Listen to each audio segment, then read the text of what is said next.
असतो, आठवड्यातून एकदाच बाजार होतो. त्या बाजारात जर तुम्ही 3 तेल आणि मीठ घ्यायला निघालेला असाल आणि गुड्डिके माल घेऊन घरी परत याल तर पुढच्या बाजारापर्यंत तुमच्या घरामध्ये तेल आणि मीठ राहत नाही. याचं भान असण्याची फार मोठी आवश्यकता आहे. आणि म्हणून आता बाजार बसलेला आहे. तुम्हाला ठरवायचं आहे की तुम्हाला काय पाहिजे. मागच्याच दुकानदारांकडून माल घेत गेला तर डोकं फुटल्याशिवाय राहणार नाही.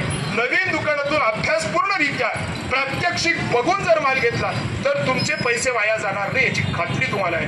आणि त्यामुळे जाता जाता आपल्याला एवढंच सांगेन, आता 13 मेला निवडणुकीला दिवस बाकी आहे. जरी आचारसंहिता सुरू असली तरी सुद्धा उघडपणाने मी तुम्हाला एक गोष्ट सांगतो, जे काही आता हेडगेवार रुग्णालयाचे रुग्ण आहेत ज्यांचं वार्षिक उत्पन्न 3 लाखाच्या खाली आहे त्यांना 50% डिस्काउंट आणि ज्यांचं 1.5 लाखाच्या खाली आहे त्यांना 100% डिस्काउंट.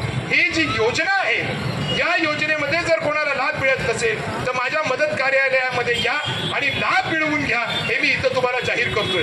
याच्यामध्ये आचारसंहितेची कुठली अडचण नाहीये का, कारण मी नवीन काही करत नाहीये. जे अनुपालन अगोदरच सुरू आहे, फक्त ते थांबले कारण त्याची माहिती नाहीये ते मी तुम्हाला उपलब्ध करून देतोय. त्यामुळे इथून पुढे 13 मे पर्यंत आजमावून बघा हे खरं आहे का खोटं आहे. MSCBच्या संदर्भामधलं खरं आहे का खोटं आहे. आणून द्या मला एखादं वीज बिल की ज्याचं वीज बिल न भरल्यामुळे त्याची लाईट तोडलेली आहे, घेऊन या, बघूया मी सुरू करू शकतो की नाही बिना बिल भरता.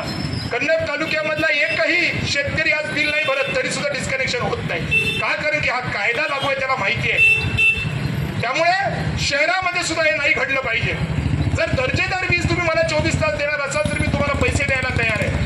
पण तुम्ही देणार नसाल तर मी पैसे कशाबद्दल देऊ आणि तुम्ही माझी लाईट कशाबद्दल डिस्कनेक्ट करताय. चहा पिलो तर चहाचे पैसे देईन ना, तसं लाईट दिली तर लाईटचे पैसे देईन, लाईटच दिली नाही तर पैसे कशाबद्दल देऊ. हा साधा व्यवहाराचा नियम आहे. त्यामुळे ज्यांना अशा पद्धतीने MSCBने त्रास दिलेला असेल तुम्ही माझ्या मदत कार्यालयात द्या, मी तुम्हाला मदत करतो. नवीन काहीही करत